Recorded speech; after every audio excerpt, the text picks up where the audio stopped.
Do you know why they had us close our window blinds? That was not usual.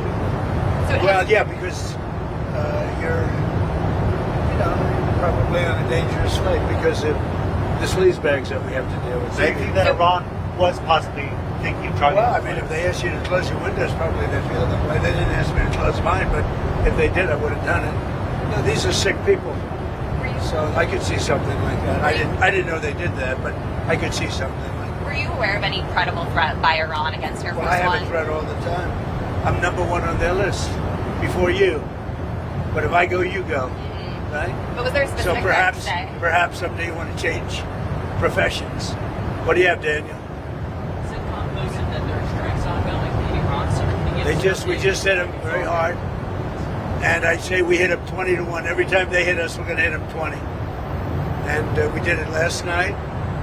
They did a little something today, but it was really retribution for last night. They hit actually 3 boats, not 2. And when they hit, we hit back much harder. Are we returning to a full-scale military conflict, sir? I don't know. I don't know. We'd win it very quickly. It's another way of doing it. We have many ways we can win, but we've already won militarily. They have very little. They have very little left, and they want to make a deal so badly. They called a little while ago. They want to make a deal so badly. I just don't know if they're worthy of making a deal. I don't know that they're going to honor the deal. That's the problem. If they want to make a deal, why do you think they attacked commercial vessels? Because they're sort of crazy, to be honest with you. They're sort of crazy. They're a little bit out of control, but they want to make a deal. Badly. Presiden Amerika Serikat Donald Trump kembali melontarkan umpatan kasar terhadap Iran dan para negosiatornya saat bertemu Sekretaris Jenderal NATO Mark Rutte pada Rabu 8 Juli.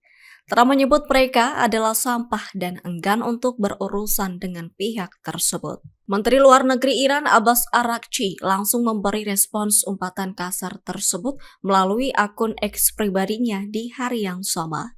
Menurutnya, ucapan yang merendahkan tidak akan mengurangi martabat bangsa Iran.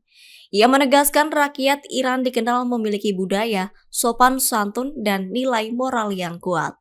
Araghchi juga menyatakan Iran tak akan membalas kata-kata kasar dengan penghinaan, melainkan dengan tindakan yang berani tanpa rasa takut. Meski tidak menyebut nama Trump secara langsung, media pemerintah Iran menyatakan pernyataan Araghchi adalah respons terhadap komentar Donald Trump. It's a very interesting question. To me, I think it's over. I don't want to deal with them anymore. They're scum. You know what scum is? They're scum. They're sick people. They're led by sick people. And they're vicious, violent people. And if they had a nuclear weapon, they'd use it. As far as I'm concerned, it's over. I'll speak to our negotiators. They want to negotiate. They're good people. Steve Witkoff, Jared Kushner. But they have to come back to me. As far as I'm concerned, it's just a waste of time dealing with them. They're liars. We make a deal. And if I make a deal with him, we have a deal. And he goes out, he talks. We make a deal. Everyone's agreed. No nuclear weapon. We make a deal. They go outside, talk to the press. They say, we never even talked about it. There's something wrong with them. They're cuckoo. As far as I'm concerned, it's over. Talks won't resume after we get through the funeral proceedings. Does this mean that talks with Iran will not resume? I don't care. They can talk, but I think they're wasting their time. They're a bunch of lying guys. My whole life, that's all I do is deals. My whole life that's how I became president, I guess. That's a deal too, right? But I made a lot of money. I had a lot of great success. Tremendous success. Everything I did, I was successful. And I deal with these guys and I say, this is from a different school. They're liars. They're cheats. They're sick people. They've hurt their people. They killed 54,000 people as of now that were protesting. You know, when people say, how come they haven't taken over? They can't take over because they're dead. They killed them. Nobody's going to take over. They have no guns and the other side has machine guns. And they're killing them. The press doesn't report it. But they're bad people. They're bad people. And frankly, I don't want to waste my time with them. Now, I'll let our wonderful negotiators keep talking if they want, but I don't see it. I don't like these people. You know that? I like him. I like the leaders. I think all of these leaders. Great. And they love. I think they didn't treat the United States fairly for many years, but that's okay. But sane, rational, good people. Most of them. I don't like a couple of them, to be honest with you. But there are a couple I don't like much. Presiden Amerika Serikat Donald Trump menegaskan dirinya menjadi target utama Iran. Trump mengklaim dirinya menjadi target karena proses negosiasi antara Washington dan Iran hingga kini masih tersendat. Hal itu disampaikan Trump dalam konferensi pers di sela-sela KTT NATO di Turki pada Rabu 8 Juli. Dalam kesempatan itu, Trump juga menyinggung pergantian kepemimpinan di Iran. Trump menyebut para pemimpin Iran sebelumnya sudah tidak lagi berkuasa. Lalu ia mengisyaratkan bahwa pemimpin Iran saat ini juga bisa mengalami nasib yang sama. Now, I have to make sure of one thing, that we don't have lunatics having control over nuclear weapons. So we have that now. There's no way they have a nuclear weapon. We have cameras, as an example, on the site that those beautiful B-2s at 1 o'clock in the morning 10 months ago blew up. They blew it up. We have cameras, that's called Space Force, if they're in space. But we have cameras that can read the badge of the person going over to a site. Mohammed something. We say it's Mohammed something is there with shovels. Well, shovels won't get you there. The biggest machinery in the world probably won't get you there, if you want to know the truth. It's way, way below. But we're watching that. And if anybody goes there, they get blown up. So nobody's going to touch that. Eventually we'll take it. But what we do have is we have that. That's gone.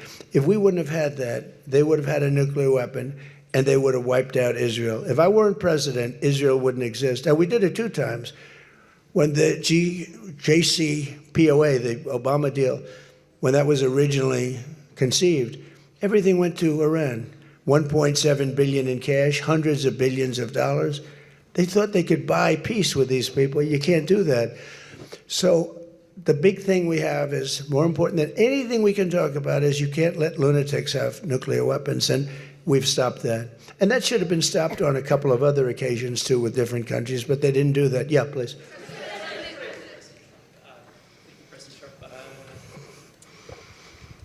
Stephen Nelson from the New York Post. I'd like you to address speculation that you're leaving Ankara not in the new Air Force One because of security concerns involving Iran. You've spoken today twice about them possibly assassinating you and possibly being successful. Did that concern have something to do with it? Well, I speak about it a lot because, you know, the life of a president is very dangerous. It's 5.2%. You know what a race car driver is? 1/10 of 1%.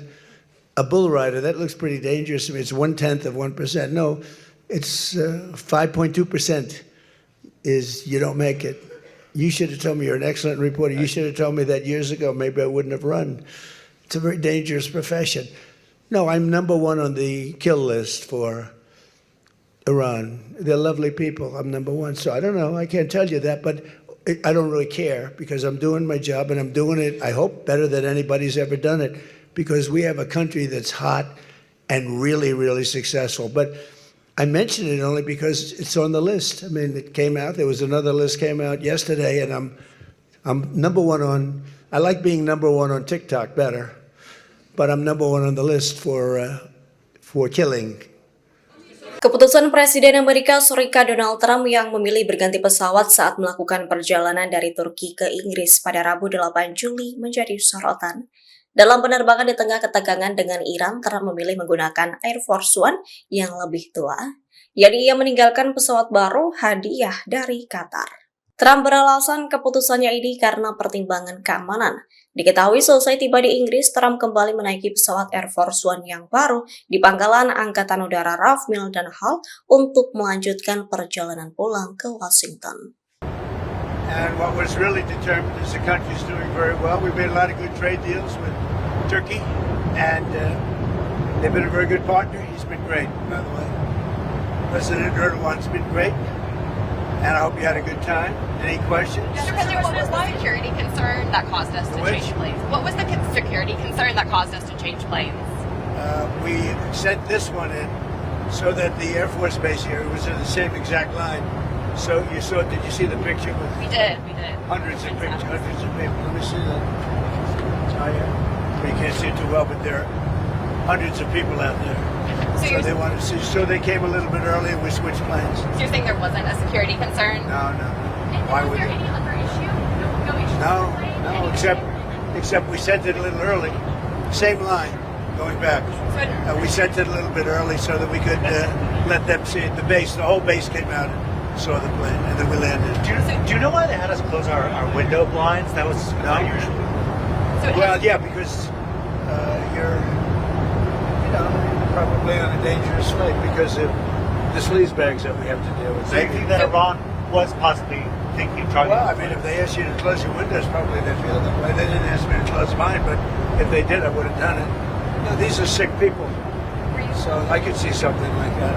I didn't know they did that, but I could see something like that. Were you aware of any credible threat by Iran against Air Force Well, I have One? a threat all the time.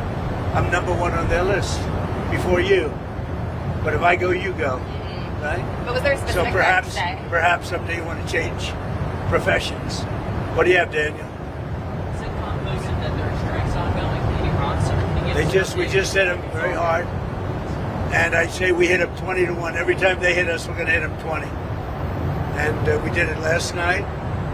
They did a little something today, but it was really retribution for last night. They hit actually 3 boats, not 2. And when they hit, we hit back much harder. Are we returning to a full-scale military conflict, sir? I don't know. I don't know. We'd win it very quickly. It's another way of doing it. We have many ways we can win, but we've already won militarily. They have very little. They have very little left, and they want to make a deal so badly. They called a little while ago. They want to make a deal so badly. I just don't know if they're worthy of making a deal. I don't know that they're going to honor the deal. That's the problem. If they want to make a deal, why do you think they attacked commercial vessels? Because they're sort of crazy, to be honest with you. They're sort of crazy. They're a little bit out of control, but they want to make a deal. Badly. So at the beginning... Have you spoken to Senator Mitch McConnell since his hospitalization? No, I haven't. How's No. he doing? I have no idea. I have no idea how he's doing. At the beginning of before the NATO summit, you spoke Who are you with? Reuters. You had Not the best. you had issues with you said you had issues with leaders of Spain, UK, various Spain, other I will countries. say I did have issues with Also Spain. Germany. And I still do. But Spain, they came back all the way today. Spain was very generous today. I told them I'm going to stop trading. What did Spain do there? They made, they honored a request for lots of payment. And if they didn't, we wouldn't even talk to them. They were very bad. They behaved very badly, in my opinion.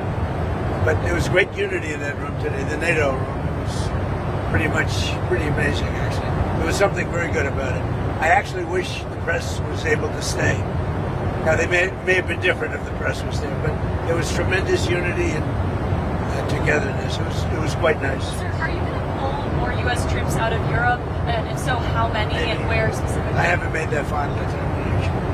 A lot's going to depend on Greenland, and a lot. I mean, we're going to make a very good deal on Greenland, and if we don't, maybe I will. And a lot's dependent on Iran. I mean, they want to help now. It's a little late to the thing because essentially there's not that much fighting to be done. But some will depend on Iran. When they had a chance, an opportunity to help, they chose not to. So, but we're sort of forgetting about that.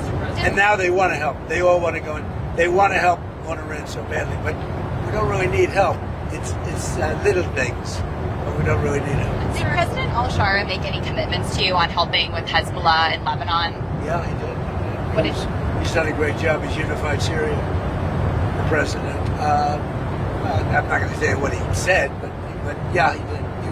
He was great today. He was great, and President Zelensky was great too. This summit was because it was held in Turkey. Was this your last NATO summit?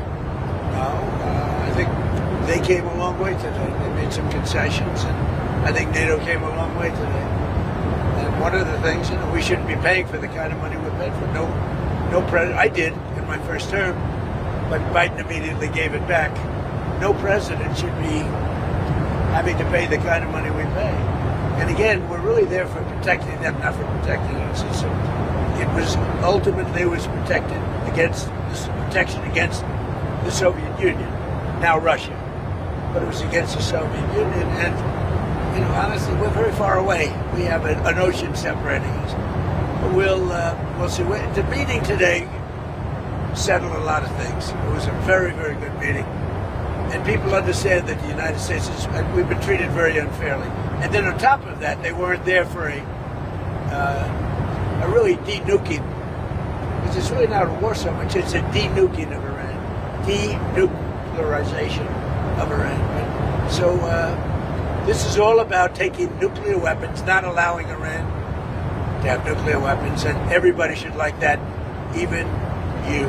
You have a question? Yeah, the housing bill becomes law on Friday night if you don't sign it. What do you plan to do? About what? The The housing bill? It's a very good question. See, I'm a big fan of many bills, but I'm a much bigger fan of the most important bill. It's called the Save America Act.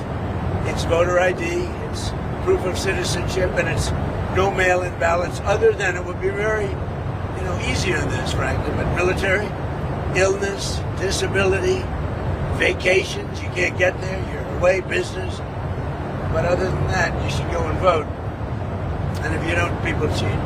People cheat. You look at California, look at what happened to this Spencer Pratt thing. I mean, with the votes, hundreds of thousands, probably millions of votes gone. Well, he didn't make the runoff. He was so far ahead of third place, it was ridiculous. Maybe ahead of first place. But look at that. Look at what's happened with Steve Hilton. Had the U.S. Attorney not started an investigation, they would have gotten Steve Hilton out too. So we're a third world country in some states with respect to voting. Friday is the deadline for the housing. Friday is the deadline after which the housing bill will become law without your signature. I'll make a decision. Not that I dislike it. I dislike the fact that people aren't voting for voter ID with a picture. Sir, do you think Israel should withdraw troops from southern Lebanon?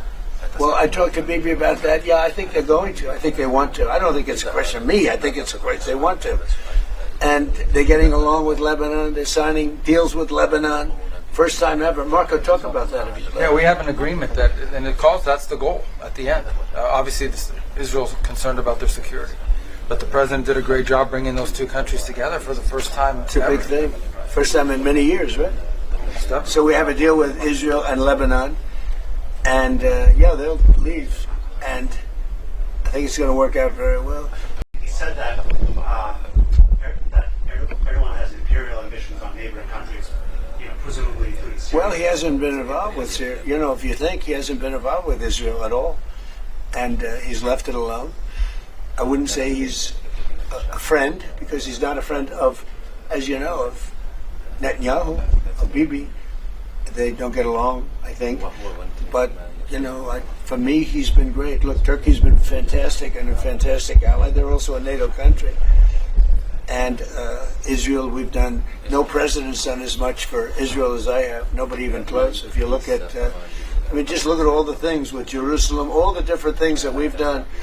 The Golan Heights, I did things, nobody has ever done anything for Israel like me. I can tell you this, he's been a great wartime president. We worked at prime minister. So we worked with each other very closely. And we went through a very big thing. We did a big thing together. And in my opinion, he's been a great wartime prime minister. I don't know anything about his politics. I'm not sure. I would think he should be popular because he did a very good job. We had and have a very good relationship. But he was a great wartime prime minister. If you had other prime ministers, you know what? It wouldn't be in Israel right now. You know that? It wouldn't be. It would have been blown to pieces by Iran. If you had a weak prime minister, you wouldn't have. And if you had a different president, I guarantee there wouldn't be an Israel. Israel wouldn't exist today if you didn't have me as president.